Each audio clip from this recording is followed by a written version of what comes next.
Hello, hello, salut. Eh bien écoutez, aujourd'hui, on va parler un petit peu de l'été des professeurs des écoles.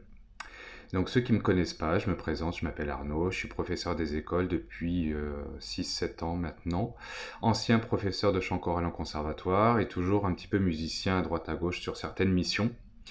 Donc mon temps est assez occupé. Mais, mais, comme beaucoup disent, les professeurs des écoles, ah, t'es prof, tu as 2 mois de vacances, plus les autres vacances, etc., etc. Bon, aujourd'hui, on va parler un petit peu de cette préparation et de cet été. Donc, comme vous le savez, ceux qui me connaissent, hein, je me repose rarement sur mes lauriers. J'aime bien, c'est un métier passion pour moi, la transmission et l'enseignement. Donc, j'aime bien me remettre en question, améliorer ce que j'ai fait, réfléchir sur ce que je peux proposer l'année suivante, etc., même avec les mêmes supports ou les mêmes sujets. Donc, cette année, j'ai essayé de réfléchir à la façon dont je vais pouvoir enfin tenter l'expérience d'enseigner et de transmettre les apprentissages par atelier. Qu'est-ce que j'ai pas fait là? Donc, petit extrait. Donc, pour une compétence, une leçon qui s'appelle les constituants de la phrase en grammaire, par exemple, ben, je vais vous expliquer le travail que j'ai fait en à peu près 4 heures pour une compétence d'un champ disciplinaire. Alors, dans un premier temps, donc je me suis beaucoup renseigné et j'ai beaucoup lu sur le concept d'atelier, de travailler en atelier, les avantages, inconvénients, etc., etc. Donc, j'ai fait j'ai travaillé sur ce qu'on appelle une fiche de préparation dans notre jargon, et pour essayer d'être le plus clair possible, déjà pour moi, de voir où je vais, et après de pouvoir expliquer clairement aux élèves ce que j'attends d'eux par atelier. C'est-à-dire que des groupes vont travailler en autonomie, par exemple des groupes de 5-6, voilà, 4 groupes à peu près, de 4, 5, 6 élèves par groupe, ça dépend de ce que je vais avoir comme élève. Et puis, un atelier va être dirigé par moi, un atelier de manipulation, un atelier d'autonomie entraînement, et un atelier que j'appellerais un atelier numérique, fait avec tablette ou avec ordinateur. Donc ça, c'est déjà de la réflexion. Et il faut beaucoup, beaucoup de moments de réflexion quand on n'a pas l'habitude. Moi, j'ai pas l'habitude, et si tu es un professeur des écoles habitué, tu me diras comment tu passes moins de temps à réfléchir que moi là-dessus. Première étape, donc les ateliers. Premier atelier, c'est un atelier dirigé par moi avec comme thématique un tri de phrases de repérage des constituants de la phrase. Donc, j'ai réfléchi, j'ai composé, j'ai imprimé, j'ai plastifié donc des phrases, une dizaine de phrases pour que ça puisse tourner avec les élèves et qu'ils puissent vraiment bien travailler. Ces phrases-là, on travaille ensemble, il n'y a pas de souci. Si jamais j'ai des élèves qui sont plus rapides que d'autres avec moi, il y a des cartes d'autocorrection, une par phrase. Mmh. Éditer, imprimer, plastifier.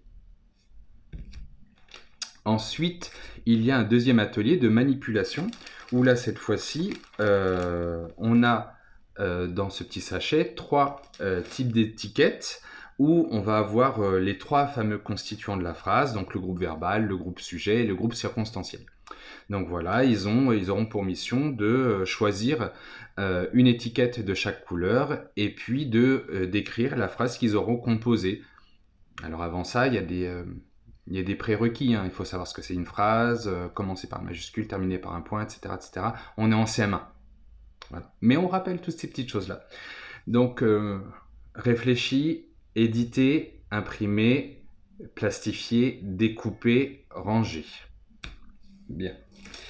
Ensuite, avec ça, il y a un système d'autocorrection.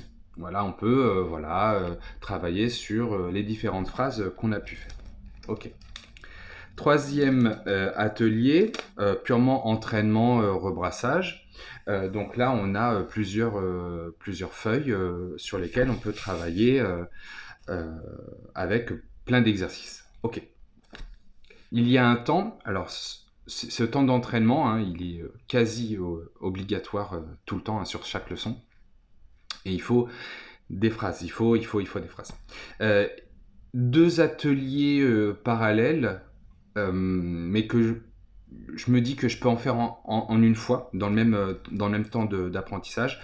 C'est le temps numérique. Ce temps numérique avec tablette, il va être, je pense, un peu plus rapide. Donc, ce sera un temps aussi où ils auront à copier la leçon, voilà, qui est ici, euh, avec, encore une fois, une autonomie vraiment grande. C'est-à-dire que j'ai pris la peine de réfléchir à ce que les élèves demandaient à chaque fois. Dès que j'écris une leçon, ah, on prend telle couleur, on vient, gna, gna, gna. Donc, tout ce qui est en bleu est écrit avec leur stylo bleu, tout ce qui est en noir est écrit avec leur stylo noir, etc., etc. Évidemment, au début, ils vont pas mettre 20 minutes pour écrire la leçon.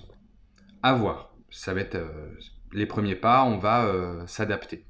Ensuite, pour ceux qui ne savent pas écrire ou qui sont lents à écrire, il y a la version où on va coller, c'est-à-dire que on va découper ça, et peu importe où ils en sont dans la leçon, je vais coller en ce que j'appelle moi en fenêtre, c'est-à-dire coller sur le côté, sur leur cahier de leçon, pour montrer voilà ce que j'ai produit. Donc derrière, en soulevant, ils auront copié ce qu'ils auront copié, et voilà ce qui était attendu, avec donc la feuille que moi je vais proposer. Tout ça, c'est réfléchi, c'est de l'adaptation, c'est de la différenciation, et ça m'a pris 4 heures. Voilà, sur une petite leçon. On est le 14 juillet. J'ai pris un peu de temps pour me reposer, sachant qu'on était en vacances après le 5 juillet. Euh, Fin juillet, je participe à un festival qui est génial d'ailleurs, les Corallis, l'atelier des Corallis, si vous avez l'occasion un jour de faire ces ateliers-là. Et ce festival, c'est vraiment un grand moment à vivre de musique et de musique vocale, de chœur. Voilà, et après, je me suis offert des vacances, 10 jours au Monténégro. Je reviens le 24 août. Donc laissez-moi vous dire que en fait, tout le début, tout le début va être un raz-de-marée d'administratif, de faire connaissance avec les élèves, etc., de les mettre en confiance, de leur donner confiance, etc. Donc je ne peux pas arriver bingo le 1er septembre avec ma tronche, ma tête toute bronzée et en n'ayant rien fait. Donc voilà pourquoi je travaille tout le premier mois de juillet et même probablement un peu après mon retour du Monténégro, mais objectif, je ne travaille pas entre mon retour du Monténégro et la pré-rentrée. Voilà, bon c'était un peu long, hein, 8 minutes à peu près, mais ouais, on a 2 mois de vacances. Mm -mm. Bise.